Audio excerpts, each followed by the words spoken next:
Daniel had become an expert at disappearing.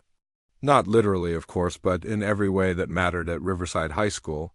He knew exactly where to sit in the cafeteria to avoid attention. He understood which hallways were less crowded during class changes. He'd mastered the art of looking busy enough that teachers wouldn't call on him, but not so engaged that anyone would want to partner with him for group projects. 3 years. That's how long he'd been perfecting this invisible act. Most of his classmates couldn't pick him out of a lineup if their grades depended on it. To them, he was just another face in the crowd, if they noticed him at all.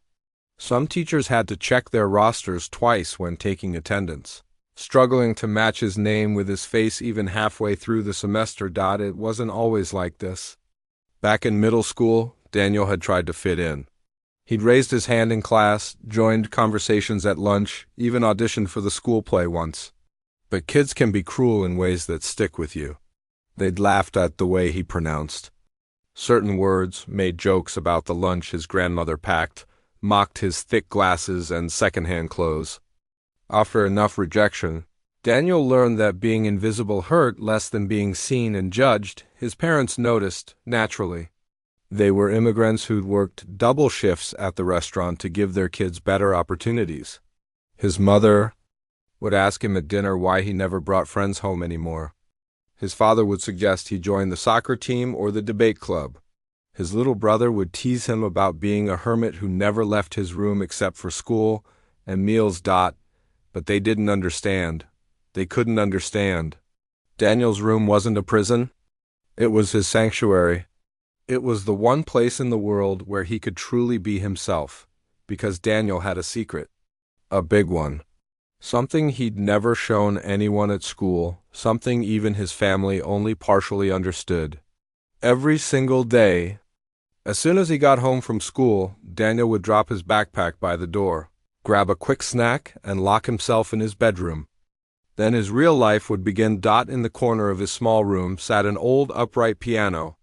It had belonged to his grandmother back in Korea, shipped across the ocean when his family immigrated years ago. The wood was scratched and faded. Some of the keys stuck if you didn't press them just right. It was out of tune more often than not. But to Daniel, it was more valuable than anything else he owned. He would sit on that worn piano bench for hours, his fingers moving across the keys like he was having a conversation with an old friend. Music poured out of him in ways words never could. He'd play classical pieces he'd taught himself from YouTube videos. He'd improvise melodies that came to him in dreams. And most importantly, he'd compose his own songs. His desk drawers were stuffed with notebooks, page after page filled with musical notation, lyrics scribbled in the margins, melodies written out in his own shorthand that probably no one else could decipher. He wrote about everything he felt but couldn't say about loneliness, about watching life happen around him while feeling like he was behind glass, about dreams he was too scared to chase, about wondering if anyone would care if he simply stopped showing up one day. The music let him feel things fully without fear. When he played, he wasn't the invisible kid from school.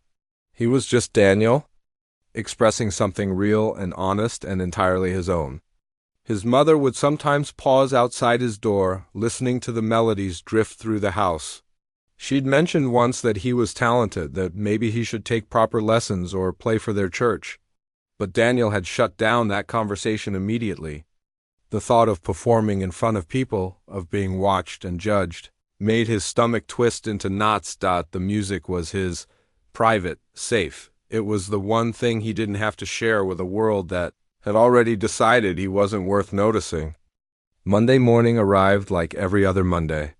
Daniel trudged into homeroom 3 minutes before the bell, sliding into his usual seat in the back corner by the window. He pulled out a book and pretended to read, his standard defense against having to make small talk with anyone. The morning announcements crackled through the old speaker system. Principal Andrews droned on about upcoming events, cafeteria menu changes, and reminding students for the 100th time not to park in the staff lot. Daniel tuned it out, doodling musical notes in the margin of his notebook. Then something caught his attention. "And don't forget," Principal Andrews announced with forced enthusiasm, "auditions for the annual talent show will be held 2 weeks from today.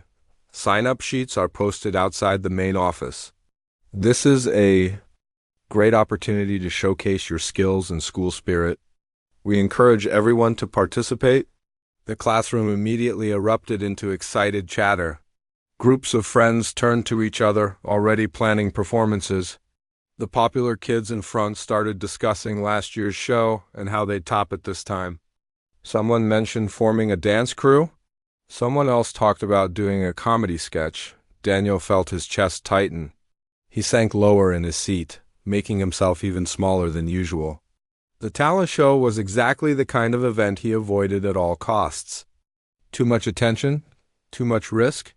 Too many opportunities for humiliation. He watched his classmates buzz with excitement and felt that familiar sense of being on the outside looking in. They moved through the world with such confidence, such certainty that people would want to see what they had to offer. Daniel couldn't imagine feeling that way. Throughout the day, the talent show dominated conversations. Between classes, at lunch, even in the hallways, everyone seemed to be talking about it. Daniel overheard plans for elaborate performances, debates about song choices, arguments over who should be in which group. In his English class, a group of girls spent the entire period whispering about costume ideas instead of discussing the assigned reading. The teacher had to remind them 3 times to focus. They didn't care. They were too excited, too engaged in their planning. Daniel sat at his desk, invisible as always, and tried to imagine what it would feel like to be that excited about showing people who you really were. He couldn't picture it. The very idea made his palms sweat. By the end of the day, half the school seemed to have signed up for auditions. The list outside the main office had dozens of names already. Daniel walked past it quickly, not wanting anyone to think he might be interested. On the bus ride home, he put in his earbuds and listened to music, letting it drown out the continued chatter about the talent show. He thought about the song he'd been working on all week, the one he'd probably finish tonight. It was one of his best, he thought. The melody was haunting and beautiful. The lyrics captured something he'd been trying to express for months. Not that anyone would ever hear it, that wasn't the point. The point was that it existed, that he'd created something meaningful, even if it was just for himself. Daniel got off at his stop, walked the 3 blocks to his house, and headed straight to his room. Within minutes, he was at his piano, his fingers finding the familiar keys, his secret world opening up around him. He had no way of knowing that everything was about to change, that in just a few days, his carefully constructed invisibility would begin to crack, that the very thing he'd been hiding would soon be impossible to keep secret. For now, though, he just played, and that was enough. Wednesday morning started like any other day. Daniel walked into his music appreciation class and took his usual seat near the back. Not the very last row, that would draw attention, but close enough that he could fade into the background. Mr. Peterson was writing something on the whiteboard about rhythm and tempo. His back to the class as students filtered in. Music appreciation was one of Daniel's favorite classes, ironically. He loved learning about different composers and musical styles, even though he never participated in discussions. He'd just listen, absorb everything, and keep his thoughts to himself. It was safer that way. Once everyone settled in, Mr. Peterson turned around with his typical enthusiastic smile. He was one of those teachers who genuinely loved his subject, which made him slightly uncool in the eyes of most students, but Daniel respected him for it. "All right, everyone," Mr. Peterson said, perching on the edge of his desk. "Before we dive into today's lesson, I thought we'd do something a little different. I want to hear what you've all been listening to lately. What's on your playlist? What songs are stuck in your head? Anyone want to share?" Hands shot up immediately. That was the thing about Mr. Peterson's class. He made it feel safe to share opinions, so people actually participated. One kid talked about some rapper Daniel had never heard of. A girl in the front row gushed about a pop song that was all over the radio. Someone else mentioned a country artist. The conversation flowed easily, with Mr. Peterson asking follow-up questions and connecting their choices back to musical concepts they'd learned. Daniel listened quietly, doodling in his notebook. He drew musical notes, treble clefs, little patterns that looked like sound waves. It was just something to do with his hands while the discussion continued around him, then something shifted. The conversation hit a natural lull. People had run out of songs to mention. An awkward silence settled over the classroom, the kind that makes everyone suddenly fascinated by their desks. Daniel didn't even realize he was doing it at first. A melody had been running through his head all morning, part of the new song he'd been composing. Without thinking, he started humming it quietly, just under his breath. It was barely audible, more of a feeling than an actual sound, but Mr. Peterson heard it. The teacher stopped mid-sentence, his head tilting slightly like a dog hearing a distant whistle. "Wait," he said, holding up one hand. "Hold on a second. Did someone just hum something?" Daniel's blood ran cold. He immediately stopped, his face draining of color. "Please don't let it be obvious it was him. Please let someone else claim it. Who was that?" Mr. Peterson asked, his eyes scanning the room with genuine curiosity. "Can whoever that was do it again?" That melody was really interesting. The classroom fell completely silent. Daniel could feel his heart pounding so hard he was sure everyone could hear it. He stared down at his notebook, willing himself to become even more invisible than usual. But Mr. Peterson was a trained musician with years of experience. He'd already tracked the sound to the general area. His gaze landed on Daniel's section of the room, narrowing down the possibilities. "Daniel?" he asked gently. "Was that you?" 28 students turned to look at him. Daniel felt like he might throw up. His face burned hot, and he shook his head quickly, still not looking up. "Hey, it's okay," Mr. Peterson said, moving closer but not crowding him. "I'm not trying to put you on the spot. I just genuinely want to hear that again. That little bit of melody was beautiful." "Really beautiful?" Daniel wanted to disappear through the floor. He wanted to rewind time by 60 seconds and never, ever hum anything in public ever again. His hands were shaking, and he gripped his pencil tighter to hide it. Mr. Peterson crouched down next to Daniel's desk, lowering his voice so the whole class wouldn't hear. "I know you're shy, and that's completely fine. But I promise you, what I heard was special. Was it from a song you like, or was it something you created?" The quiet question, asked with such genuine interest and no judgment, caught Daniel off guard. He glanced up briefly, meeting Mr. Peterson's eyes for just a second. The teacher's expression was kind, encouraging, and actually interested. "I wrote it," Daniel whispered. So quietly that Mr. Peterson had to lean in to hear him. The teacher's face lit up like someone had just told him. Christmas came early. "You wrote that?" "Daniel, that's incredible. Do you write music often?" Daniel managed a tiny nod, then immediately regretted it. Why was he admitting this? Why was he giving information that could be used against him? But Mr. Peterson didn't push further, sensing Daniel's discomfort. He stood up and returned to the front of the class, smoothly transitioning back to the lesson. Daniel thought maybe, hopefully, that would be the end of it. He was wrong. Over the next few days, Mr. Peterson found small, gentle ways to draw Daniel out. He never forced anything, never put him on the spot in front of everyone. But after class, he'd ask casual questions. Did Daniel play an instrument? How long had he been writing music? Would he be comfortable playing something on the classroom piano sometime, maybe when no one else was around? Daniel gave short, nervous answers. Yes, he played piano. Since he was 7? Maybe, but probably not. On Friday, after the bell rang and everyone else had filed out, Mr. Peterson called Daniel back. "Just for a minute," he said. "I promise you're not in trouble." Daniel approached the teacher's desk reluctantly, his backpack clutched in front of him like a shield.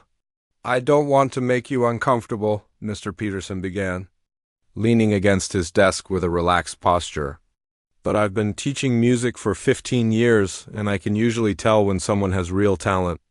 That melody you hummed? That wasn't just good. That was the kind of thing that stops people in their tracks." Daniel didn't know what to say. He stared at a spot on the floor just past Mr. Peterson's shoes.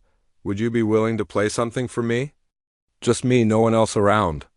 You can come during lunch or after school, whichever makes you more comfortable." "I don't know," Daniel mumbled. "No pressure," Mr. Peterson assured him. "But I think you have a gift, Daniel. And gifts like that deserve to be heard. You don't have to perform for hundreds of people or anything dramatic. But maybe just let one person hear what you can do.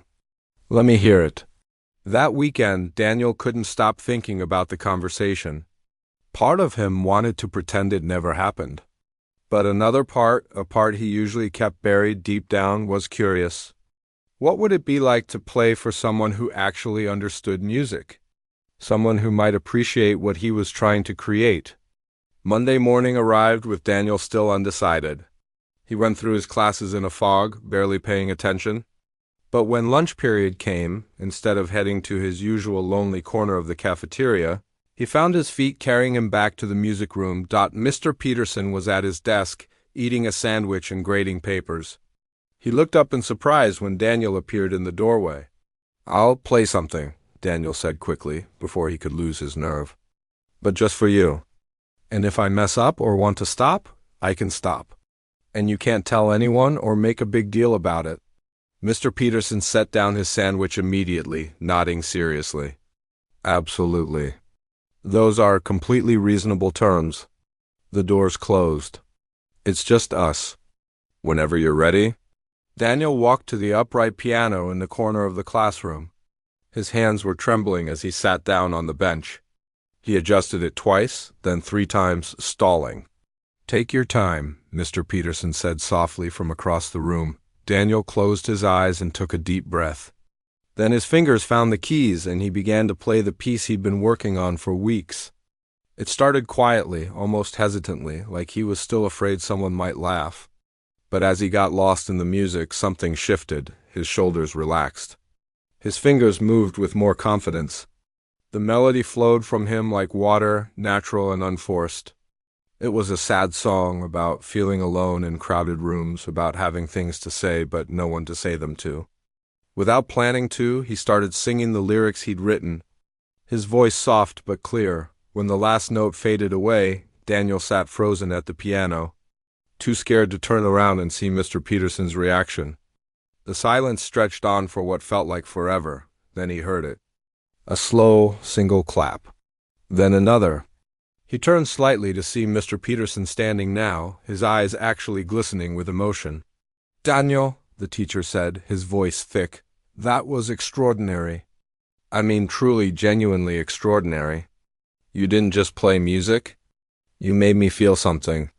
That's the difference between someone who's good and someone who's gifted." Daniel felt something strange and unfamiliar warm in his chest. It took him a moment to recognize it as pride. "I know you're scared," Mr. Peterson continued, walking closer. "But I have to ask you something, and I want you to really think about it before you answer." Daniel waited, his heart starting to race again. "The talent show auditions are this week, and I think you should try out." Daniel felt like the floor had just dropped out from under him. The talent show? Was Mr. Peterson serious? That was literally the last thing in the world he would ever want to do. "I can't," Daniel said immediately, standing up from the piano bench so fast he nearly knocked it over. "I really can't. I'm sorry, but no. Absolutely not." Okay, Mr. Peterson said, holding up his hands in a calming gesture. "I hear you. But just listen for a second before you completely shut the idea down." Daniel was already backing toward the door, but something in his teacher's voice made him pause. "You don't have to decide right now," Mr. Peterson continued. "The auditions are happening all week. I just want you to think about it. What you just played, what I just heard that deserves to be shared with more than just me. People need to hear music like that." "People will laugh at me," Daniel said, the words tumbling out before he could stop them. "Or they'll think it's weird or sad or they just won't care. I can't handle that." Mr. Peterson's expression softened with understanding. "I get it. I really do. But can I tell you something? The best artists, the ones who actually move people, they're usually the ones who are brave enough to be vulnerable. Your music is honest. That's what makes it powerful." Daniel shook his head. He appreciated what Mr. Peterson was trying to do, but the teacher didn't understand. He didn't know what it was like to be the invisible kid, to have spent years carefully building walls to keep himself safe. Performing in front of the whole school would destroy everything. Just think about it, Mr. Peterson said one more time. That's all I'm asking. The rest of Monday and all of Tuesday passed in a blur of anxiety. Daniel couldn't stop thinking about the conversation. At night, lying in bed, he'd imagine what it would be like to perform. In some versions, people would actually listen and appreciate his music. But in most versions, which felt more realistic, people would whisper and laugh and confirm everything he'd always believed about himself. By Wednesday afternoon, Daniel had convinced himself to forget the whole thing. The auditions were happening right now, in the auditorium during the last 2 periods of the day. He'd just go to his regular classes, avoid the whole situation, and everything would go back to normal. But during study hall, he couldn't concentrate. He kept thinking about his music, about all those songs sitting in his desk drawer that no one but him would ever hear. He thought about the feeling he got when he played, that sense of being fully himself. And he wondered, just for a moment, what it would feel like to share that with someone other than Mr. Peterson. The final bell rang. School was over. The auditions would be wrapping up soon. Daniel gathered his things and headed toward the exit, ready to catch his bus home. Then he saw Mr. Peterson in the hallway. Their eyes met. The teacher didn't say anything. He just gave Daniel a small, encouraging nod and a slight smile. Then he turned and walked toward the auditorium. Daniel stood frozen in the hallway as other students flowed around him like water around a rock. His heart was pounding. His palms were sweating. Every logical part of his brain was screaming at him to just go home, but his feet started moving. Not toward the exit. Toward the auditorium. He walked past it once, his courage failing. Then he circled back. He reached for the door handle 3 separate times, pulling his hand back each time like the metal was hot. Students pushed past him, some heading in for their auditions, some leaving after theirs. You going in or what? A girl asked, squeezing past him with mild annoyance. Daniel stepped aside, pressing his back against the wall. This was stupid. He should just leave. He should go home right now and forget this whole crazy idea. Then the auditorium door opened again, and Mr. Peterson stepped out. He looked surprised to see Daniel there. Hey, the teacher said gently. I didn't think you'd come. I don't know why I'm here, Daniel admitted, his voice shaky. This is a terrible idea. Maybe, Mr. Peterson said. Or maybe it's the bravest thing you've ever done. There's only one way to find out. Something about the simplicity of that statement cut through all of Daniel's spiraling thoughts. Mr. Peterson was right. He could spend the rest of his life wondering what might have happened, or he could just walk through that door and know. The audition panel is pretty tired, Mr. Peterson said, checking his watch. They've been at this for 2 hours. They're probably ready to wrap up. But if you go in now, you might be the last one. That could work in your favor or against you. But at least you'd be doing it. Daniel took a deep breath, so deep his chest hurt. Then, before he could change his mind again, he nodded. Okay, he whispered. Okay, I'll do it. Mr. Peterson's face broke into a huge smile. That's amazing, Daniel. Really, you've got this. He held the door open. Daniel walked into the auditorium on legs that felt like jelly. The massive space was mostly empty, with just a few parents scattered in seats watching their kids perform. At a long table near the front sat 5 students from the student council. The ones in charge of selecting acts for the show. They looked exhausted and bored. One was scrolling through her phone. Another was slouched so low in his chair he was practically horizontal. A third was doodling on her papers.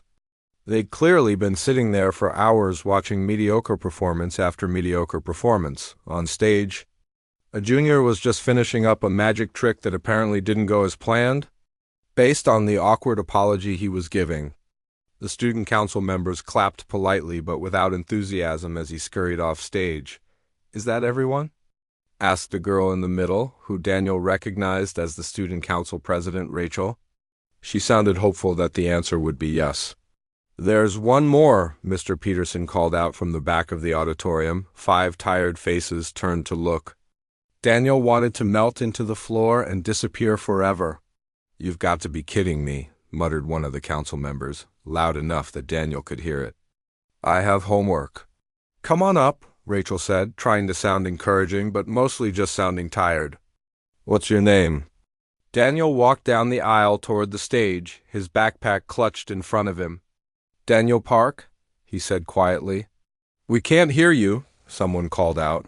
"Daniel Park," he repeated, only slightly louder. He climbed the steps to the stage, his legs shaking so badly he nearly tripped. The piano sat there waiting, suddenly looking much larger and more intimidating than any piano had a right to look. "What are you performing today?" Rachel asked, pen poised over her clipboard. "An original song," Daniel managed to say. That got their attention. Several of the council members sat up straighter. Original songs were rare. Most people just sang covers or did dance routines to popular music. "Cool," Rachel said, sounding genuinely interested now. "Whenever you're ready." Daniel walked to the piano, his whole body trembling. He sat down on the bench and immediately wanted to stand back up and run out of the auditorium. He adjusted the bench once, then again, then a third time. His hands were shaking so badly he wasn't sure he'd be able to play at all. He could hear one of the student council members sigh impatiently. Daniel closed his eyes and tried to remember why he was doing this. He thought about all those hours alone in his room, playing for no one. He thought about the feeling of the music flowing through him, that sense of being completely himself. He thought about Mr. Peterson's words. Brave enough to be vulnerable, he placed his fingers on the keys. They were cold against his skin. Then he started to play. The song began softly, almost tentatively. His fingers found the familiar melody, the one he'd played 100 times in his bedroom. But this time was different. This time people were listening. The opening bars were simple and haunting. He'd written this piece over the course of several weeks, working on it late into the night when the rest of his family was asleep. He called it Invisible in his head, though he'd never planned to tell anyone that as he played, something started to shift. The fear didn't disappear, but it became smaller. The music became bigger. His fingers gained confidence, moving across the keys with more certainty. The melody swelled, grew stronger, more powerful. Then he did something he hadn't planned to do. He started singing. His voice came out rough at first, shaky with nerves. But the lyrics were ones he'd written from his heart. Words about feeling unseen, about watching life happen around you while feeling like you're on the outside. About the fear of being noticed and the pain of being ignored. The auditorium, which had been filled with restless energy and tired sighs, went completely silent. Daniel sang about the kids sitting alone at lunch, about walking through hallways where no one knows your name, about having so much inside you but no safe place to let it out. His voice grew stronger, more sure. The music filled the space, reached into corners, wrapped around the few people scattered in the seats. The few parents scattered in the audience were clapping too. Mr. Peterson was standing in the back. And Daniel could swear he saw his teacher wipe his eyes when he hit the bridge. His fingers flew across the keys in a cascade of notes that somehow sounded both sad and hopeful at the same time. The lyrics shifted from pain to possibility, from hiding to the terrifying thought of being seen. The final verse was quieter again, bringing the song back down to something intimate and raw. The last notes hung in the air, fading slowly into silence. Daniel sat frozen at the piano, too terrified to turn around and face the judgment he was sure was coming. The silence felt endless, crushing. He'd made a huge mistake. He should have stayed invisible. Then he heard it. A single person started clapping. The clapping started slow, deliberate. Daniel finally worked up the courage to turn around. It was one of the student council members, a guy named Tyler who played in the school's jazz band.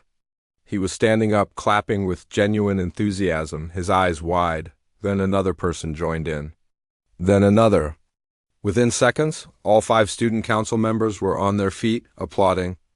Even Rachel, who'd looked so tired and ready to go home just minutes ago, was clapping with a huge smile on her face. Daniel stood up from the piano bench on shaky legs, not quite believing what was happening. He gave an awkward half-bow, unsure of what else to do, then practically ran off the stage. "Wait, hold on," Rachel called out, stopping him before he could escape. "Daniel, that was incredible. Seriously, that was the best audition we've seen today. By far." She's not exaggerating. Tyler added, still looking stunned. Dude, where did that come from? I've never even heard you talk in class, and now this? Daniel felt his face burning red. Thanks, he mumbled, already edging toward the exit. You're definitely in the show, Rachel said, making a note on her clipboard. We'll post the final lineup tomorrow, but trust me, you're in. Can you perform that same song? Daniel nodded quickly, just wanting to escape this sudden attention. Great, we'll be in touch with details. Seriously, though, that was amazing. Daniel finally made it out of the auditorium, his heart still pounding. He'd done it. He'd actually done it. The realization hit him in waves, pride and terror, relief and dread, all mixed together. Mr. Peterson caught up with him in the hallway. I knew you could do it, he said, beaming. I knew at the moment I heard you hum that melody. You have something special, Daniel. Thanks, Daniel said, still processing everything. I should probably go catch my bus. That night, Daniel couldn't sleep. He kept replaying the audition in his mind, remembering the feeling of performing, the sound of applause. Part of him felt exhilarated. But another part was beginning to panic about what came next. The next morning at school, something had shifted. Daniel walked through the hallways like always, expecting his usual invisibility. But people were looking at him. Actually looking at him. Hey, aren't you the guy from the auditions yesterday? A sophomore asked as Daniel passed by his locker. Daniel nodded nervously and kept walking. In his first period class, a girl he'd never spoken to turned around in her seat. I heard you played piano at the talent show auditions? My friend's sister was there and said it was really good. Word was spreading. Somehow, impossibly, people were talking about him. The invisible kid? The one no one noticed. By lunchtime, the official talent show lineup was posted on the main bulletin board. A crowd had gathered around it, students pushing to see if they'd made it. Daniel hung back, watching from a distance. Daniel Park made it, someone announced, reading from the list. Who even is that? The quiet kid? Asian guy. Plays piano. Oh yeah, I heard about him. Supposedly he's like crazy talented or something. Daniel felt a strange mixture of emotions. People knew his name now. They were talking about him. It was everything he'd spent years avoiding, and yet some small part of him felt something he hadn't expected. Something that might have been satisfaction. Over the next few days, the attention intensified. Students he'd never spoken to started approaching him. Some were genuinely curious about his music. They'd ask what other songs he'd written or how long he'd been playing. Those conversations, while uncomfortable, weren't terrible, but others felt different. Some kids seemed more interested in being associated with the novelty of the situation than actually caring about the music. They'd make a big show of saying hi to him in the hallways, loud enough for their friends to hear. Hey, Daniel, can't wait for your performance, they'd call out. Like they'd been friends all along. A girl named Christina from his math class asked if he'd help her with a song she was writing. When he nervously agreed and they met in the library, it became clear she just wanted to post on social media about working with that talented guy from the talent show. She spent more time taking selfies than actually discussing music. The most uncomfortable part was the popular crowd suddenly acknowledging his existence. Kids who'd looked right through him for 3 years now nodded when they passed him in the hall. Some of them anyway. It felt hollow, performative, like he was suddenly worth noticing only because other people had decided he was, but not all the attention was positive. In the bathroom one day, Daniel overheard 2 guys talking. I don't get the big deal about that Park kid, one of them said. So he plays piano. Big deal. My little sister takes piano lessons. I heard the song is super depressing, the other one replied. Like emo music or whatever. Probably just wants attention. Daniel stayed in the stall until they left, his stomach in knots. This was exactly what he'd been afraid of. People judging him, dismissing him, questioning his motives. In English class, a group project put him with 3 other students. For the first time ever, they actually wanted to hear his ideas. But Daniel couldn't tell if it was genuine or if they were just being nice because he was suddenly somebody in the schools social hierarchy. The strangest part was the shift within himself. Daniel had gotten so used to being invisible that he'd built his entire identity around it. Now, with people actually seeing him, he felt exposed and vulnerable in ways he hadn't anticipated. It was like someone had suddenly turned on bright lights in a room where he'd been comfortable in the dark. One afternoon, he was sitting in his usual corner of the library during study hall when someone approached his table.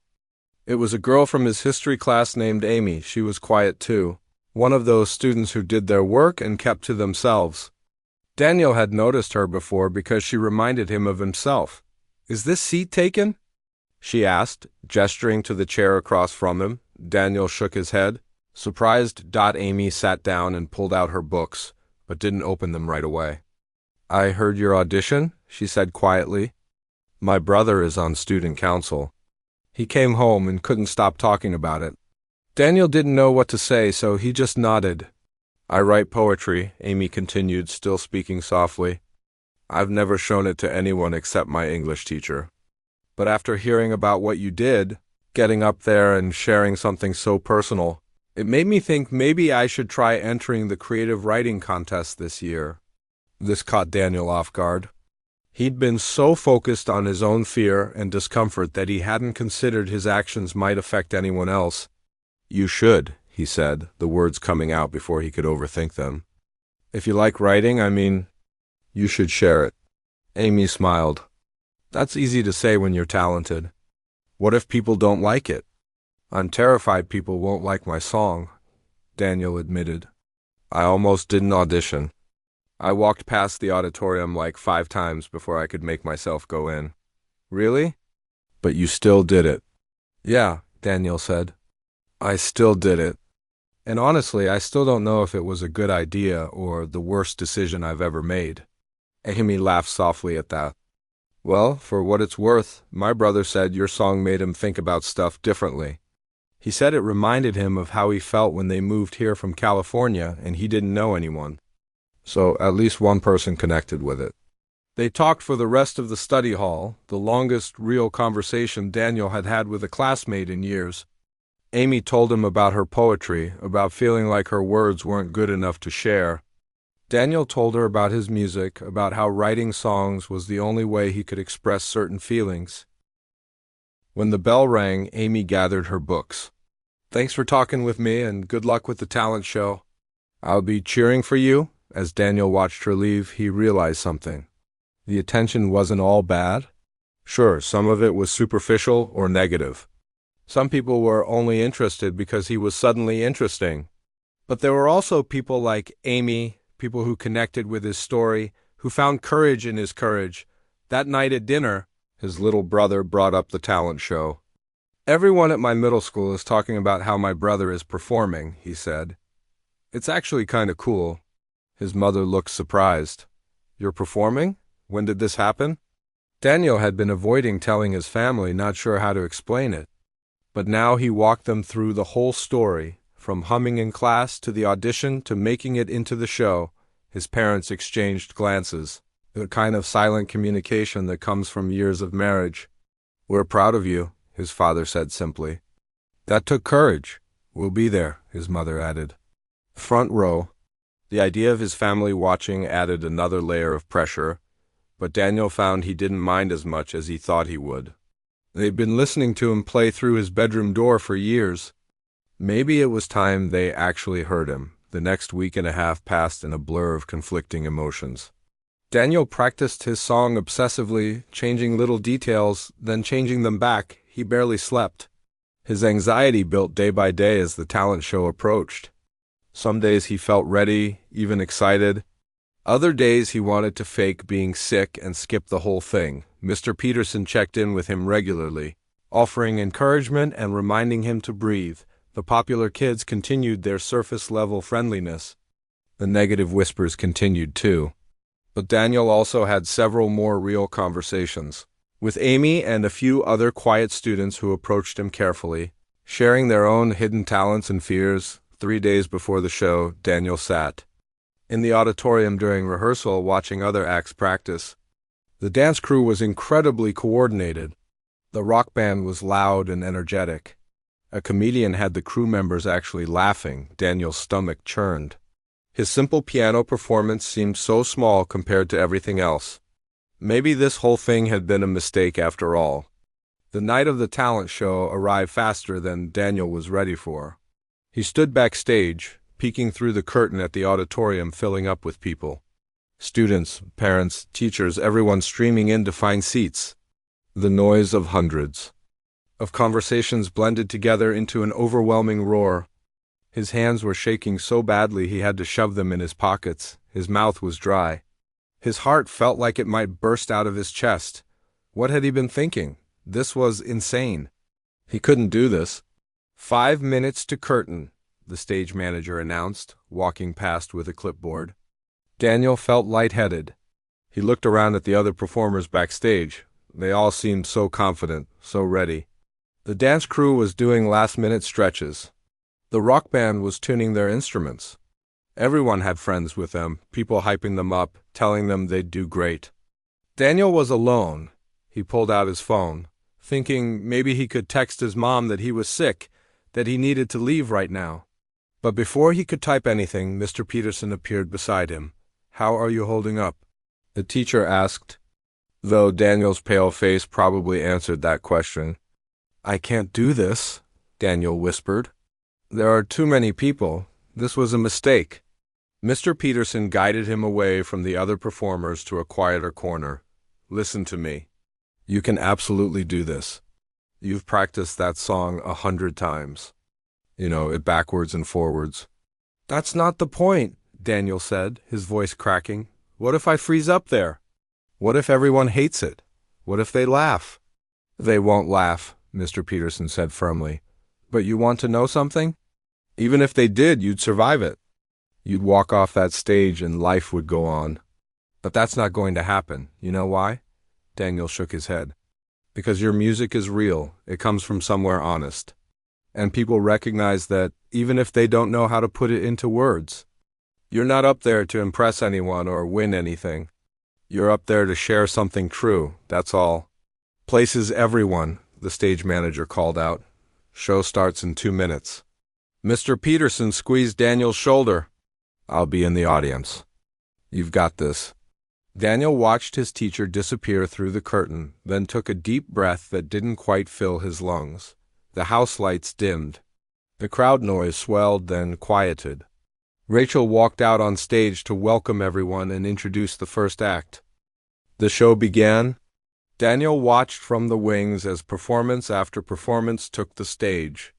The dance crew got huge applause. Their choreography was sharp, their energy infectious. The comedian had people laughing so hard some were crying. A girl sang a pop ballad that had half the audience singing along. Every act seemed to go perfectly. The crowd loved everything. And with each successful performance, Daniel's anxiety grew worse. How was his simple piano song supposed to follow all this excitement and energy? He was scheduled to perform second to last. As the act before him, a magic show, took the stage, Daniel made his way to the side stage entrance. His legs felt like they might give out. He gripped the edge of the curtain to steady himself.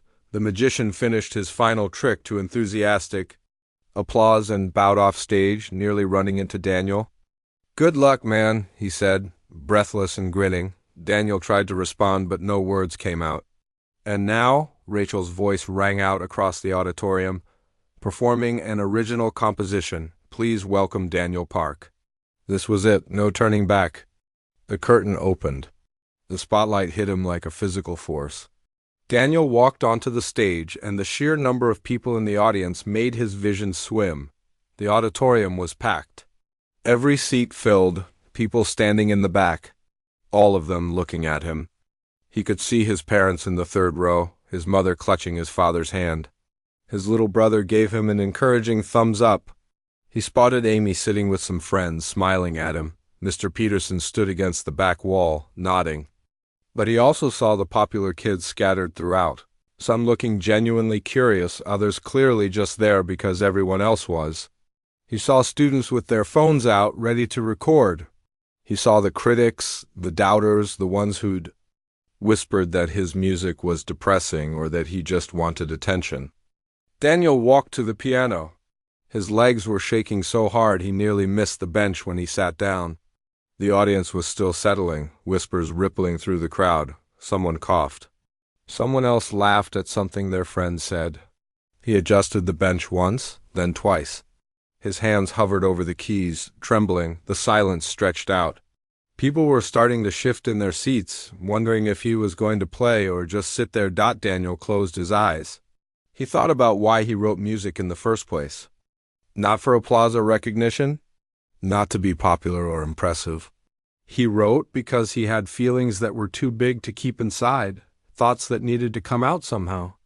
The music was never for them, it was for him, for everyone like him. His fingers touched the keys and he began to play. The opening notes were soft, almost fragile. Some people in the audience were still whispering, not paying full attention. But as the melody developed, as it grew from quiet to something more substantial, the whispers faded. People started actually listening. Daniel played the introduction he'd written, the part that set up the emotional landscape of the song. Then he began to sing, and his voice, though quiet at first, carried clearly through the auditorium's sound system. He sang about the invisible ones, the students who ate lunch alone, who walked through hallways like ghosts, who had entire worlds inside them that no one ever asked about. He sang about the weight of feeling unseen, about the loneliness of crowded rooms, about having so much to say but no one to hear it. The auditorium had gone completely silent now, no whispers, no coughs, no rustling.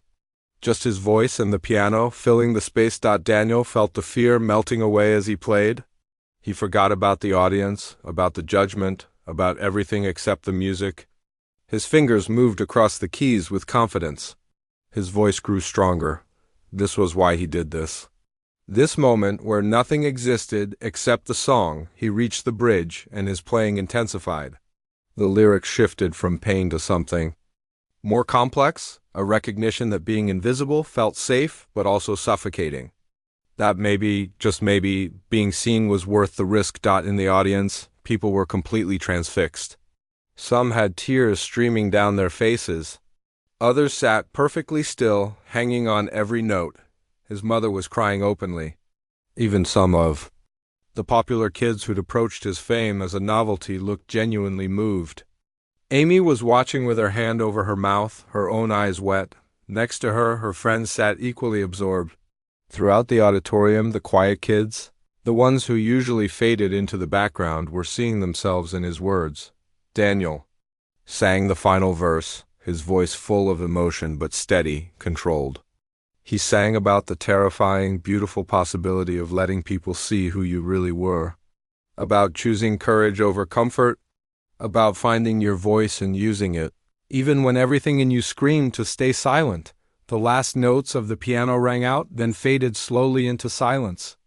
Daniel sat at the piano, his hands still on the keys, too overwhelmed to move. The silence held for 1 second, 2 seconds, 3, then the auditorium erupted. People weren't just clapping.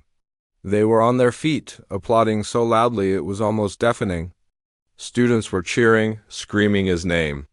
His mother was openly sobbing, his father's arm around her shoulders. Mr. Peterson was clapping with his hands above his head, a huge smile on his face. Daniel stood slowly, turned to face the audience, and bowed. The applause continued, washing over him in waves. He looked out at all those faces, no longer scary but just human.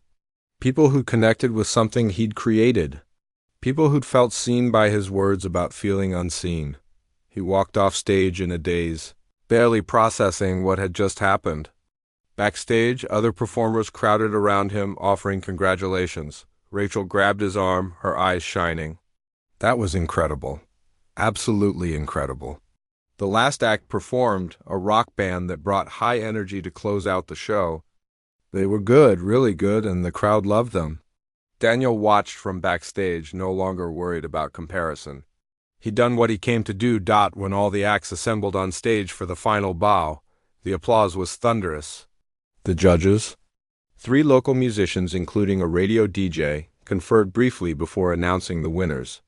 3rd place went to the dance crew, 2nd place to the rock band, and 1st place, the radio DJ announced, goes to Daniel Park for his original composition. The crowd went wild. Daniel walked forward in shock to accept the small trophy, the spotlight blinding him again. But this time, he didn't feel afraid. He felt something he'd never experienced before at school. He felt like he belonged. After the show, as people filed out of the auditorium, dozens of students approached him. Some just wanted to say they loved his performance. Others shared their own stories of feeling invisible, thanking him for putting those feelings into words. Amy hugged him, told him he'd inspired her to submit her poetry to the creative writing contest.